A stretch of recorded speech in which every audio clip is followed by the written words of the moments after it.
اچھا علامہ صاحب مجھے یہ بتائیے گا کہ حضرت محمد صلی اللہ علیہ وسلم نے فرمایا تھا کہ حضرت حسن مجتبیٰ کو لے کے ان کی فضیلت یوں انہوں نے بیان فرمائی تھی کہ حسن میرا فرزند ہے، وہ میرا نور چشم ہے، میرے دل کا سرور ہے، اور وہ بہشت یعنی جنت کے جوانوں کے سردار ہیں، اور امت پر خدا کی حجت ہے، اس کا حکم میرا حکم اور اس کی بات میری بات ہے، جس نے اس کی پیروی کی اس نے میری پیروی کی، جس نے اس کی مخالفت کی اس نے میری مخالفت کی۔ تو ہم دیکھتے ہیں کہ جناب حسن علیہ السلام جب میدان جنگ میں آئے تو ان کے خلاف جو لوگ کھڑے ہوئے تھے ان کے حوالے سے آپ کیا کہیں گے کہ وہ پھر بظاہر حضرت محمد صلی اللہ علیہ وسلم کے خلاف کھڑے ہوئے؟ جی آقا نبینا علیہ السلام نے اس حوالے سے حدیث طیبہ کے اندر فرمایا کہ جیسا کہ ہاذان ابنان ابن آیا و ابن بنتی اللہم انی احبہما فاحبہما واحب من یحبہما، کہ اللہ یہ دونوں میرے شہزادے ہیں، میری بیٹی کے بیٹے ہیں، میں ان سے محبت کرتا ہوں، تو بھی ان سے محبت فرما، اور جو ان سے محبت کرتا ہے تو اس سے بھی محبت فرما۔ اور حدیث طیبہ کے اندر واضح الفاظ میں موجود ہے جو ان سے بغض رکھے تو بھی ان سے بغض رکھ۔ جی تو جو آپ امام علی مقام امام حسین رضی اللہ تعالیٰ عنہ کے جو مقابلے میں یعنی امیر معاویہ رضی اللہ تعالیٰ عنہ آئے تھے، آپ اس کے متعلق پوچھنا چاہ رہے ہیں؟ نہیں آپ اس سائڈ پہ نہیں، میں ویسے پوچھ رہا ہوں کہ جنہوں نے امام حسن علیہ السلام کے نقصان پہنچایا، گویا انہوں نے حضرت محمد صلی اللہ علیہ وسلم کو نقصان پہنچایا۔ ظاہر سی بات ہے آقا علیہ السلام نے واضح الفاظ میں حدیث میں فرمایا ہے جس نے میری اہل بیت کو تکلیف پہنچائی تو ایسا ہے اس نے گویا مجھ محمد کو تکلیف پہنچائی۔ جی علامہ صاحب یہ تو تھوڑی سی وہ ہو گئی کہ جھگڑے والی جنگ والی باتیں آ گئی، لیکن یہ جو حضرت حسن اور حضرت حسین رضی تعالیٰ عنہ، ان کی آپس میں دونوں بھائیوں کا پیار کس طریقے سے تھا، ان کا بچپن کس طریقے سے گزرا، اور حضرت علی ان کو کس طریقے سے جو ہے باپ کی صورت میں انہیں پیار کرتے تھے، تھوڑا سا اس کے اوپر روشنی ڈالیے گا۔ جی بسم اللہ الرحمن الرحیم۔ حضرت امام حسن پاک اور امام حسین پاک رضی اللہ تعالیٰ عنہ ان کا بچپن ان حضرات کی تربیت میں گزرا ہے جن کو ملکہ کونین ملکہ شہزادی کونین سیدہ فاطمہ سلام اللہ علیہا کے نام سے جانا جاتا ہے۔ انہوں نے آپ کی تربیت فرمائی ہے، اور آپ کی تربیت فرمانے والے والد گرامی حضرت مولا کائنات مشکل کشا حیدر قرار حضرت علی کرم اللہ وجہ الکریم ہے۔ تو آپ رضی اللہ تعالیٰ عنہ کی جو بچپن تھا وہ ہم دیکھتے ہیں کہ وہ آقا علیہ السلام کے ہاتھوں میں گزرا ہے، کبھی آپ حضور کے کندھوں پر ہیں، کبھی حضور کے سینے پر ہیں، کبھی آقا علیہ السلام آپ کے نماز کو سجدوں کو طول دے رہے ہیں، کبھی حضور کندھوں پہ اٹھا کے سواری دیتے ہیں۔ تو صحابہ پوچھتے ہیں کہ اے بیٹے تجھے مبارک ہو، تجھے کتنی اچھی اور خوبصورت سواری میسر آئی ہے۔ تو بدلے میں جواب میں آقا علیہ السلام فرماتے ہیں اے پوچھنے والے کیا پوچھتے ہو کہ سواری اچھی ہے، یہ بھی تو دیکھو نا اوپر بیٹھنے والا سوار کتنا خوبصورت اور پیارا۔ جی اور آپ رضی اللہ تعالیٰ عنہ کے متعلق آتا ہے کہ آپ حضرت جناب سیدنا صدیق اکبر رضی اللہ تعالیٰ عنہ مسجد نبوی سے باہر نکلتے ہیں، بچپن کی عمر ہے حضرت امام حسن پاک کی، آپ نے امام حسن پاک کو چوما اور چوم کر اپنے کندھوں پر اٹھایا، اور کندھوں پر اٹھا کر فرمایا اے علی، میرے بھائی علی، یہ تیرا لاڈلا تیرا شہزادہ حسن یہ آقا علیہ السلام کے مشابہ لگتا ہے، فرمایا یہ تیری تصویر ہے، تیرے مشابہ نہیں لگتا۔ تو آپ کی یہ بات سن کر حضرت مولا کائنات علی المرتضیٰ شیر خدا رضی اللہ تعالیٰ عنہ مسکرانے لگ پڑے۔ جی علامہ صاحب یہ بتائیے گا کہ حضرت حسن رضی تعالیٰ عنہ کا جو اخلاق تھا، ان کی عادات تھیں، وہ کیسی تھیں؟ امام حسن پاک رضی اللہ تعالیٰ عنہ کی اخلاق اور صاف یعنی بہت سارے آپ کے اخلاق کے حوالے سے کتابوں کے اندر بڑی بارتی پڑی ہے۔ آپ کے اخلاق کی نہایت سنجیدہ، اور آپ ہر ایک کے ساتھ بڑے اچھے انداز میں ملاقات کرتے تھے، اچھے معاملات کے اندر مسلمانوں سے بات چیت کرتے تھے۔ اور اوصاف کے حوالے سے آپ کی نہایت رحمدلی، سخاوت، عبادت و گزاری، عفو درگزر کے پیکر تھے۔ اور آقا علیہ السلام کی مبارک سیرت کے مطابق حضور نے جس طرح آپ کی تربیت فرمائی تھی، اسی طرح اسی تربیت کے سانچے میں آپ نے آگے بھی مسلمانوں کی تربیت فرمائی. جی تو علامہ صاحب اگر آپ جو ہے اس چیز کی اجازت دیں تو میں آپ سے کیا یہ کہوں کہ ہمیں کوئی حضرت حسن اور حضرت حسین کا کوئی خوشگوار واقعہ، ان کے بچپن کا، ان کی جوانی کا، ان کے لڑکپن کا کوئی واقعہ ایسا جو بہت مشہور ہوا ہو اور جو بہت پیارا ہو. اچھا، بچپن کا یا کوئی بھی واقعہ، جوانی کا جو بھی ہو. اچھا، آپ رضی اللہ تعالیٰ عنہ کے متعلق ایک یہ واقعہ بھی کتابوں کے اندر ملتا ہے کہ آپ نے تختیاں لکھی. تختیاں لکھی تو آقا علیہ السلام کی بارگاہ میں حاضر ہوئے، یا نبی اللہ، یا رسول اللہ، نانا جان ہم نے تختیاں لکھی ہیں، تو آپ ہمارا فیصلہ فرمائیں کہ ہم میں سے کس نے سب سے اچھی تختی لکھی ہے. تو آقا علیہ السلام نے فرمایا کہ بھائی میں تمہارا فیصلہ نہیں کر سکتا کہ کس کا فیصلہ کروں گا، ایک کا کروں گا دوسرے کا دل دکھی ہوگا، اور دوسرے کا کروں گا دوسرے کا دل دکھی ہوگا. تو پھر اس پر آقا علیہ السلام کے حضرت جناب سیدنا جبریل امین رب کائنات کی بارگاہ سے حاضر ہوئے اور عرض کی، یا نبی اللہ، یا رسول اللہ، آپ کے دونوں شہزادوں نے احسن انداز کے اندر، کمال انداز کے اندر اپنی اپنی تختیوں پہ اپنی لکھائی لکھی ہے.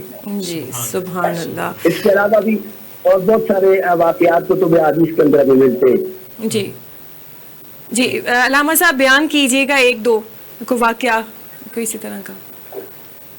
امام حسن پاک کے نام جی امام حسن پاک رضی اللہ تعالیٰ عنہ کے متعلق چاہتا ہے کہ نبی مکرم صلی اللہ علیہ وآلہ وسلم ایک مرتبہ صحابی رسول حضور کی بارگاہ میں آئے تو آپ نے دیکھا کہ آقا علیہ السلام نے اپنے دونوں شہزادوں کو، امام حسن پاک کو بھی اور امام حسین پاک کو بھی، اپنے گود کے اندر دائیں طرف حضرت امام حسن کو بٹھایا ہوا ہے اور بائیں طرف امام حسین کو بٹھایا ہوا ہے. اور آقا علیہ السلام کبھی امام حسن پاک کو چومتے ہیں اور کبھی امام حسین کو چومتے ہیں اور کبھی ان کو دونوں ہستیوں کو، حضرات حسنین کریمین کو سونگتے ہیں جس طرح پھولوں کو سونگا جاتا ہے. تو صحابی رسول نے عرض کی، یا نبی اللہ، یا رسول اللہ، آپ ان دونوں شہزادوں سے بڑی محبت فرماتے ہیں، میں نے دیکھا، اور آپ ان کو چومتے ہیں. چومنے کی وجہ تو سمجھ میں آئی کہ اولاد بڈیروں کو پیاری لگتی ہے، والدین کو اچھی لگتی ہے، اس وجہ سے وہ چومتے ہیں. لیکن یہ بات سمجھ میں نہیں آ رہی کہ آپ حضرات حسنین کریمین کو چومتے کیوں ہیں. تو اس پر نبی مکرم صلی اللہ علیہ وآلہ وسلم نے فرمایا میرے غلاموں، میرے صحابہ، میں اپنے ان شہزادوں کو چومتا اس لیے ہوں کہ یہ مجھے پیارے لگتے ہیں. ان شہزادوں کو چومتا اس لیے ہوں کہ یہ مجھے پیارے لگتے ہیں، اور سونگتا اس لیے ہوں کیونکہ ان سے جنت کی خوشبو آتی ہے. سبحان اللہ، بے شک. اچھا علامہ صاحب مجھے یہ بتائیے گا کہ امام حسن رضی اللہ تعالیٰ عنہ جب ان کے دور حکومت تھا تو ان کو کس طرح کی مشکلات کا سامنا کرنا پڑا، ذرا ان سے آگاہ کیجیے گا. امام حسن پاک کو دور حکومت میں کن مشکلات کا سامنا کرنا پڑا، یا ان کو جو دور حکومت تھا وہ کس طرح کا تھا، اس حوالے سے بتائیے گا. اچھا، امام حسن پاک رضی اللہ تعالیٰ عنہ کا دور حکومت، آپ نے چاروں خلفائے راشدین کے دور خلافت دیکھے، اور جب حضرت مولا کائنات علی المرتضیٰ شیر خدا کرم اللہ وجہ الکریم آپ کا یوم وصال، آپ کا وصال ہوتا ہے، تو آپ کے وصال کے بعد حضرت جناب حسن رضی اللہ تعالیٰ عنہ نے خلافت کی ذمہ داری کو سنبھالا، اور امت مسلمہ کے اندر یعنی جو تقریب کا دور تھا اسے ختم کرنے کے لیے آپ نے بڑی ممکنہ کوششیں کی، اور نبی علیہ السلام کی امت کو متحد کیا، اور نظام جو حکومت کے معاملات تھے وہ چلاتے رہے.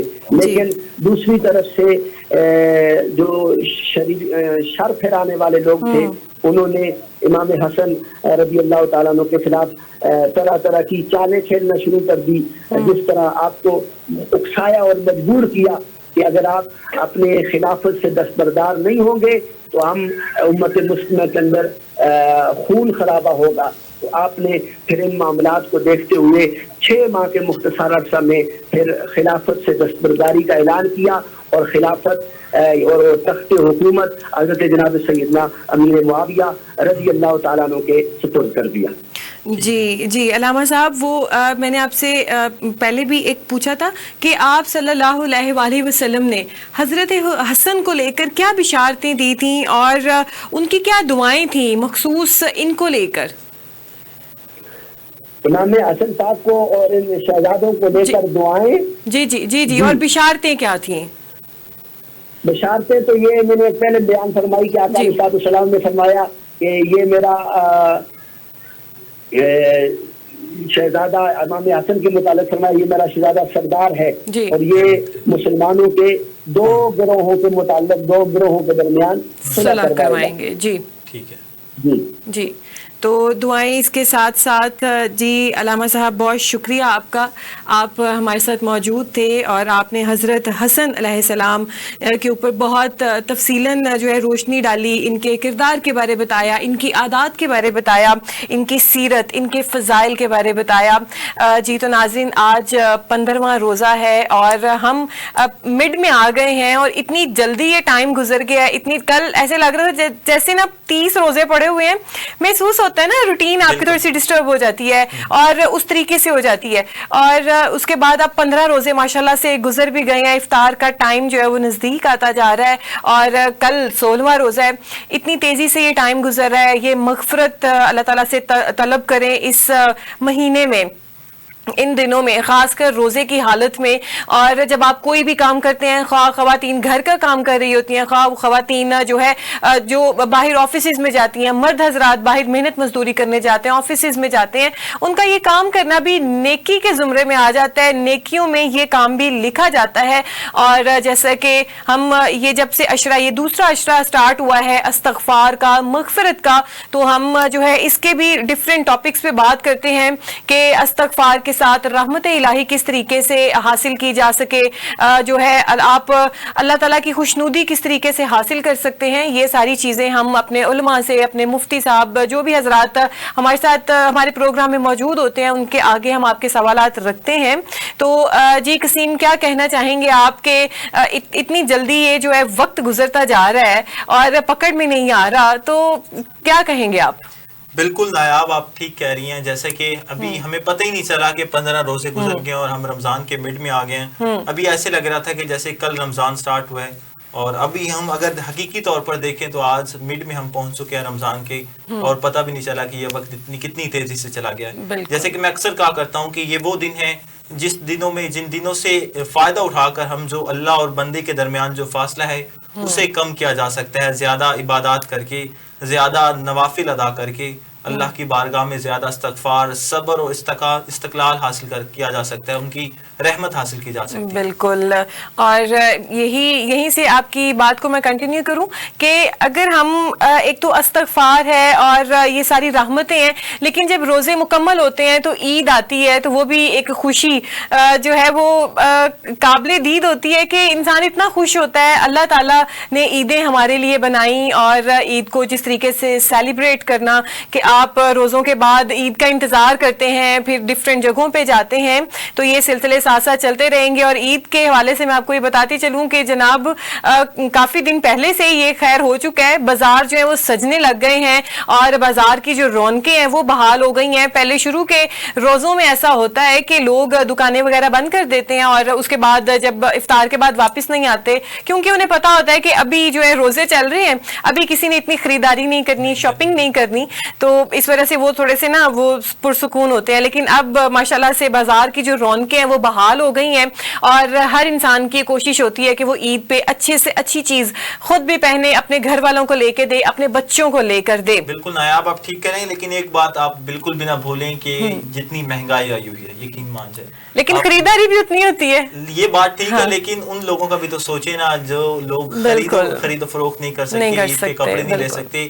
تو میری آپ سب سے یہ گزارش ہے کہ آپ خود تو عید کے کپڑے لے ہی نہیں، لیکن اپنے ارد گرد جو لوگ ہیں جو اس چیز کے مستحق ہیں کہ وہ یہ کپڑے خرید نہیں سکتے، ان کو اب بھی کپڑے خرید لیں، کیونکہ ان کی خوشیوں میں خود بھی شامل ہوں اور ان کو بھی شامل کریں تاکہ وہ اللہ کی بارگاہ میں آپ کے جا کے دعا کر سکے, کیونکہ ایک انسان کے دل سے نکلی ہوئی دعا اللہ تعالیٰ بڑی جلدی قبول کرتا ہے. تو کوشش کیا کریں جو اپنے مسلمان بھائی ہیں ان کا خیال رکھا کریں, نہ ان کو تکلیف دیا کریں. بالکل. دیکھیں یہ رمضان کا مہینہ ہے, اس میں صدقہ, زکوٰۃ, خیرات جتنی آپ کر سکتے ہیں کریں. زکوٰۃ وہ ہے جو آپ کے جتنا بھی آپ کے پاس اثاثہ ہے اس کے مطابق اس کے کچھ % نکلے گی, لیکن صدقہ خیرات یہ ایسی چیز ہے جو آپ ویسے بھی 12 مہینے کرتے ہیں لیکن رمضان میں تھوڑی سی زیادہ کر لیا کریں, کیونکہ اس میں جو اجر ہے وہ زیادہ ہو جاتا ہے, ڈبل ٹرپل ہو جاتا ہے, 10 گنا سے لے کر 70 گنا تک ان کا اجر جو ہے وہ پہنچ جاتا ہے.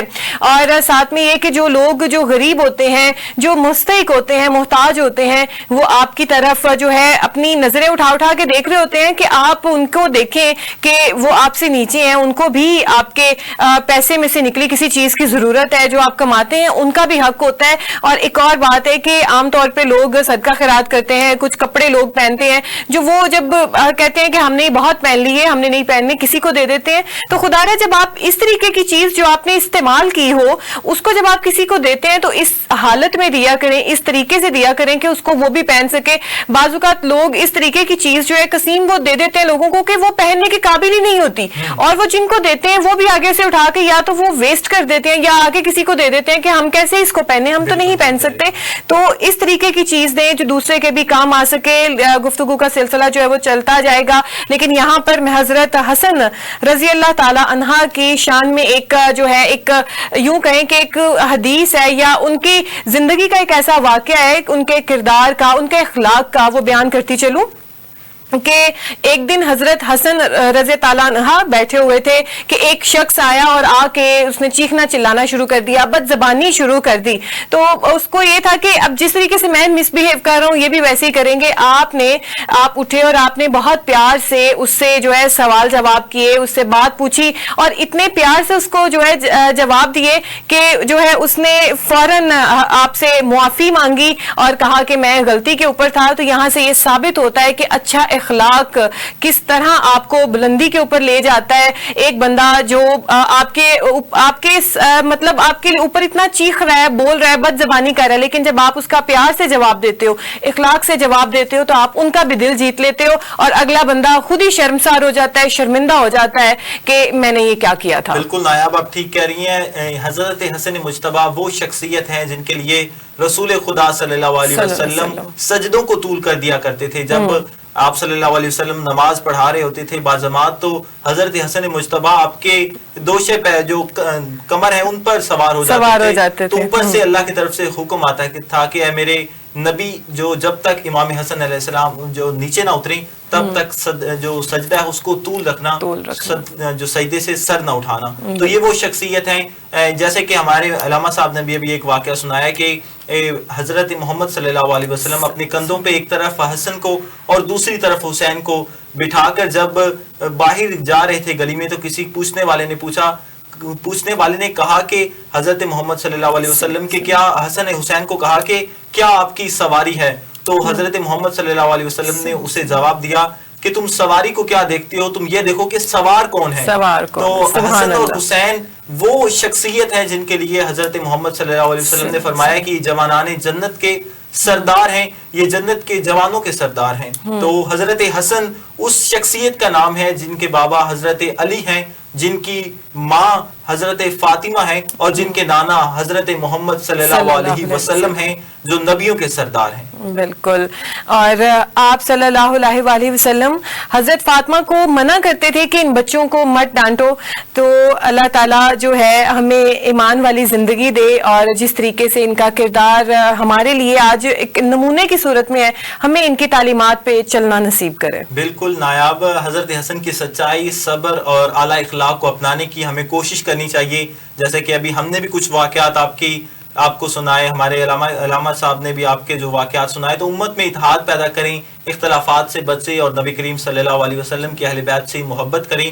حضرت حسن کی صلح اور قربانی سے سیکھیں کہ اسلام ہمیں اختلافات کم کرنے اور بھائی چارہ بڑھانے کا درس دیتا ہے. اور آج کے دن زیادہ سے زیادہ درود شریف کریں. اور اسی کے ساتھ دیں ہمیں اجازت. ملتے ہیں نیکسٹ ٹرانسمیشن میں کل, تب تک اللہ حافظ.